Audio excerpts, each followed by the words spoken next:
الہی میں ہوں بس خطاوار تیرا، مجھے بخش ہے نام غفار تیرا۔ الہی میں ہوں بس خطاوار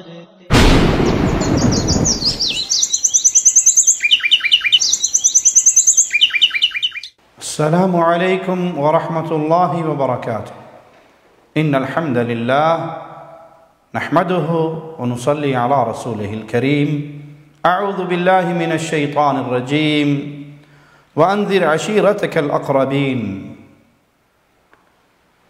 دین اسلام دین توحید ہے، اور اس دین میں نجات کا راستہ عقیدہ توحید کو ماننے، سمجھنے اور اس پہ عمل کرنے سے ہی مل سکتا ہے۔ جس نے عقیدہ توحید کو نہیں جانا، جس نے ایمان کو نہیں سیکھا، جو رب پر ایمان نہیں لے کر آیا، جس نے اپنے دامن کو شرکی غلاظتوں سے نہیں بچایا، وہ دنیاوی اعتبار سے کتنا ہی اعلیٰ حسب و نسب کا مالک ہو، اس کا یہ حسب و نسب قیامت کے دن اسے کوئی فائدہ نہ دے گا۔ عوام الناس میں مشہور ہے، سید کی سین کو سلام، شاہ صاحب کی گدی کو سلام، یہ تو قیامت کے دن ویسے ہی بخشے جائیں گے، ان کے پیچھے پیچھے ہم بھی بخشے جائیں گے، یہ جس کو چاہیں جنت میں لے جائیں گے۔ تو آئیے پیارے حبیب جناب محمد الرسول اللہ صلی اللہ علیہ وسلم کی احادیث مبارکہ سے یہ مسئلہ سمجھتے ہیں۔ صحیح بخاری میں سیدنا ابو ہریرہ سے روایت ہے کہ جب یہ آیت کریمہ نازل ہوئی وَأَنذِرْ عَشِيرَتَكَ الْأَقْرَبِينَ کہ اے پیارے حبیب اپنے قریبی رشتہ داروں کو ڈرائیے، تو رسول اللہ صلی اللہ علیہ وسلم کھڑے ہوئے اور آپ نے آواز لگائی یا معشر قریش او کلمۃ نحوها، اے قریش کی جماعت، یا اس سے ملتا جلتا کوئی اور کلمہ آپ نے ارشاد فرمایا، اشتروا انفسکم لا اغنی عنکم من اللہ شیئا، اپنی جان قیامت کے دن اللہ سے اور اللہ کے عذاب سے بچنے کے لیے نیک اعمال کے بدلے میں خرید لو، کچھ کر لو اس دنیا کے اندر۔ لا اغنی عنکم من اللہ شیئا، قیامت کے دن میں تمہارے کسی کام نہیں آؤں گا، تم خود کو اپنے اعمال کے عوض خرید لو، میں اللہ کے حضور تمہارے کچھ کام نہیں آؤں گا۔ یہ قریشیوں سے پیارے نبی جناب محمد الرسول اللہ صلی اللہ علیہ وسلم کا خطاب ہے۔ پھر فرمایا آپ نے یا بنی عبد مناف لا اغنی عنکم من اللہ شیئا، یا عباس ابن عبد المطلب لا اغنی عنک من اللہ شیئا، آپ نے اپنے قبیلے کو آواز دی، اپنے سگے چچا عباس کو آواز دی، اپنی پھوپھی کو آواز دیتے ہوئے آپ نے فرمایا وَيَا صَفِيَّةُ عَمَّةَ رَسُولِ اللَّهِ لَا أُغْنِي عَنْكِ مِنَ اللَّهِ شَيْئًا، اے محمد کریم صلی اللہ علیہ وسلم کی پھوپھی، اے پیارے نبی کے چچا عباس، اپنی جانوں کو جہنم کی آگ سے بچا لو، نیک اعمال کے ذریعے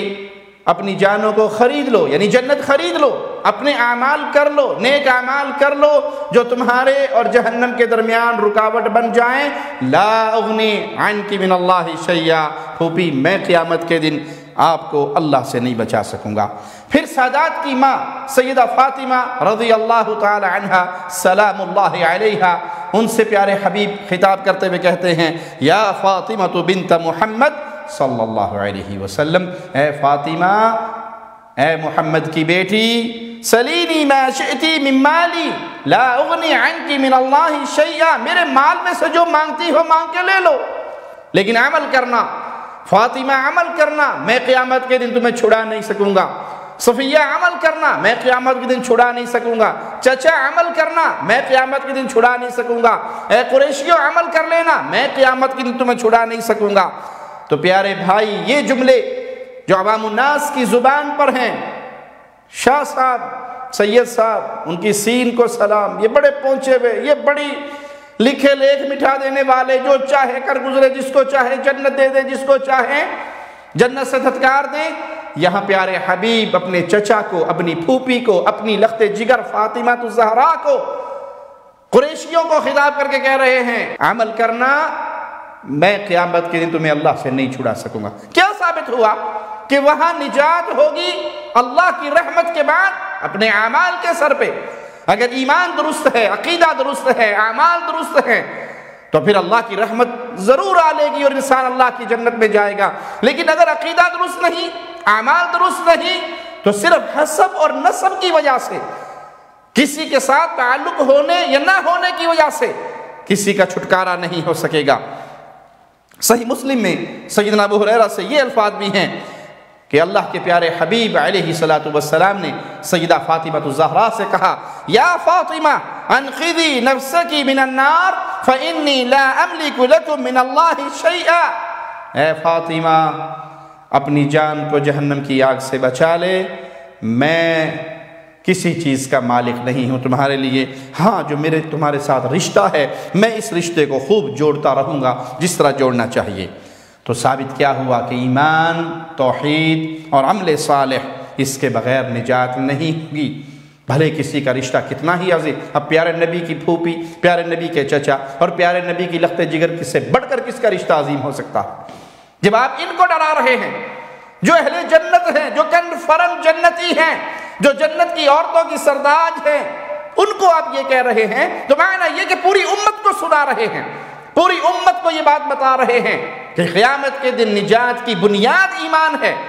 نجات کی بنیاد عقیدہ توحید ہے، وگرنہ رسول اللہ صلی اللہ علیہ وسلم کی شفاعت قیامت کے دن نصیب ہوگی اہل ایمان کو۔ اللہ ہمیں ان خوش نصیبوں میں شامل فرمائے۔ شفاعت کا ملنا ایک الگ ماجرا ہے، لیکن ایمان کا درست ہونا، عقیدے کا درست ہونا، عمل صالح کا موجود ہونا، کس کو خبر ہے کہ کس کے حق میں پیارے نبی صلی اللہ علیہ وسلم کو سفارش کی اجازت ملے گی؟ وہ کون سا خوش نصیب ہوگا جس کو یہ عظیم نعمت اور اللہ کی طرف سے یہ عظیم انعام ملے گا کہ پیارے نبی کی سفارش پہ وہ جنت میں داخل ہو جائے گا، اس کے گناہ معاف کر دیے جائیں گے۔ یہ علم تو اللہ کو ہے کہ وہ کون سا خوش نصیب ہے جو اس زمرے میں شامل ہے جس کو پیارے حبیب کی سفارش نصیب ہوگی۔ اے اللہ، تجھے تیرے پیارے ناموں کا واسطہ ہے، ہمیں اپنے ان پیارے بندوں میں شامل فرما دے جو پیارے حبیب کی شفاعت سے بغیر حساب و کتاب کے تیری جنت میں داخل ہوں گے۔ اور پیارے نبی صلی اللہ علیہ وسلم کی یہ شان بھی موجود ہے۔ آپ علیہ الصلوۃ والسلام نے فرمایا، کل سبب و نسب منقطع یوم القیامہ الا سببی و نسبی، میرے تعلق اور رشتہ داری کے علاوہ ہر سسرالی اور نسب کا رشتہ ختم ہو جائے گا قیامت کے دن، لیکن میرا حسب و نسب باقی رہے گا۔ اسی طرح آپ نے فرمایا، میرے اصل رشتہ دار تو متقین ہیں، پرہیزگار ہی میرے اصل رشتہ دار ہیں۔ تو ان احادیث میں اللہ کے نبی صلی اللہ علیہ وسلم امت کی آنکھیں کھول رہے ہیں کہ اپنے عملوں کو درست کرنا، اپنے عقیدوں کو درست کرنا، اپنے ایمان کو درست کرنا، صرف رشتہ داری کی بنیاد پہ نہ بیٹھ جانا کہ میرا فلاں سے تعلق ہے اور میرا فلاں سے تعلق ہے، میرا سلسلہ نسب بڑا اعلیٰ اور افضل ہے۔ وہاں جو سکہ چلنے والا ہے وہ ایمان کا، عقیدے کا اور عمل صالح کا ہے۔ سیدنا ابو سعید سے روایت ہے، رسول اللہ صلی اللہ علیہ وسلم نے فرمایا، یأخذ رجل بید ابیہ یوم القیامہ، قیامت کا دن ہوگا، ایک بیٹا اپنے بابا کا ہاتھ پکڑے گا، یرید ان یدخلہ الجنہ، اور اس اپنے باپ کو وہ جنت میں داخل کروانا چاہے گا، فینادی، آواز لگے گی،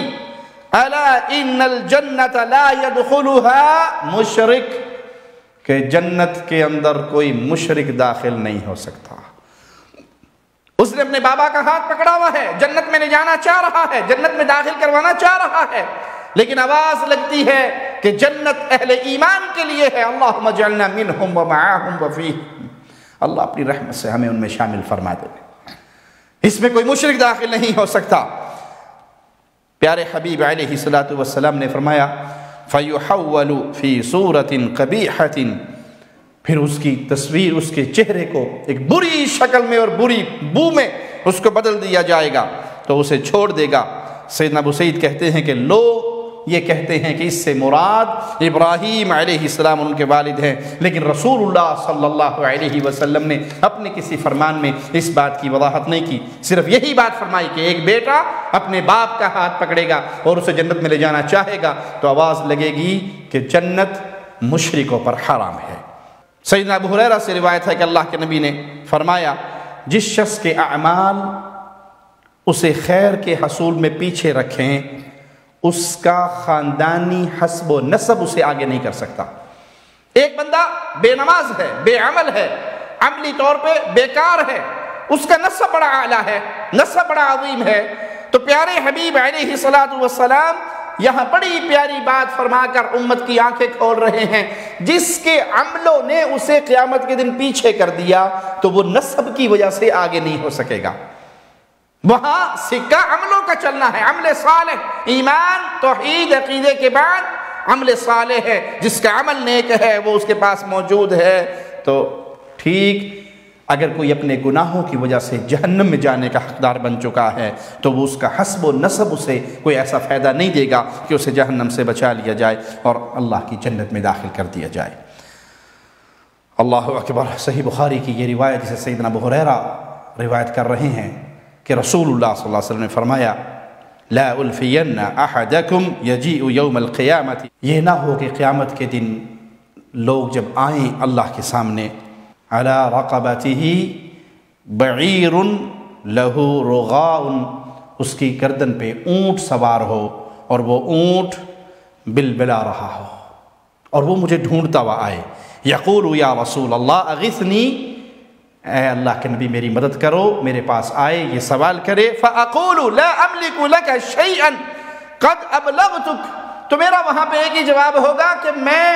کسی چیز کا مالک نہیں ہوں، اب جو کچھ ہے وہ اللہ کے ہاتھ میں ہے، تیرا معاملہ اللہ کے سامنے پیش ہونے والا ہے، میں تجھے دنیا میں بتا کر آیا تھا۔ یہاں امانتوں کا ذکر ہے، اس حدیث میں تفصیل سے امانتوں کا ذکر ہے، کسی نے کسی پر خیانتیں کی ہیں، کسی کا مال چوری کیا ہے، کسی کے مال پہ ڈاکہ ڈالا ہے، تو وہ قیامت کے دن اس حال میں اللہ کے سامنے پیش آئے گا، اس حال میں اس کی پیشی ہوگی کہ اس کی گردن پہ اونٹ ہے، کسی کی گردن پہ بکری ہے منمنا رہی ہے، کسی کی گردن پہ گھوڑا ہے، کسی کی گردن پہ سونا چاندی ہے، کسی کی گردن پہ کپڑے اور مال ہے، اور وہ تلاش کرتا ہوا آئے گا، پیارے نبی صلی اللہ علیہ وسلم کے سامنے آ کر سوال کرے گا اغثنی یا رسول اللہ، اے اللہ کے نبی صلی اللہ علیہ وسلم میری مدد کیجئے، تو آپ کیا فرمائیں گے؟ لا املک لک شیئا، میں تیرے لیے کسی چیز کا مالک نہیں ہوں، میں نے تمہیں دنیا کے اندر یہ باتیں بتا دی تھی، پورا دین سکھا دیا تھا کہ لوگوں کسی کا حق نہ مارنا، شفاعت برحق ہے پیارے نبی صلی اللہ علیہ وسلم کی، لیکن اپنے گناہوں کا ماجرا، حقوق العباد کا ماجرا وہ اپنی جگہ پر موجود ہے۔ تو خیال کیجئے، اپنے معاملات کو چیک کیجئے، آپ نے کسی کا حق تو نہیں مارا ہوا، کوئی قیامت کے دن مظلوم بن کے آپ کے سامنے آ کے آپ کا دامن پکڑ کے قیامت کے دن اللہ کے سامنے کھڑا ہو کر آپ کے بارے میں سوال تو نہیں کرے گا کہ اس نے میرے ساتھ یہ ظلم کیا، اور وہاں اس ظلم کا بدلہ دینا پڑے گا۔ اللہ سے دعا ہے اللہ ہمیں زندہ رکھے تو ایمان کی بہترین حالت میں رکھے، موت دے تو ایمان کی بہترین حالت میں موت دے، اس حال میں اپنے پاس بلائے کہ اللہ ہم سے راضی ہو، ہم اپنے اللہ سے راضی ہوں، ادھر روح نکل رہی ہو اور ادھر اس کے استقبال کے لیے آسمان کے دروازے کھل رہے ہوں، جنت میں اس کا استقبال ہو رہا ہو۔ اقول قولی ھذا واستغفر اللہ لی ولکم ولسائر المسلمین فاستغفروہ انہ هو الغفور الرحیم۔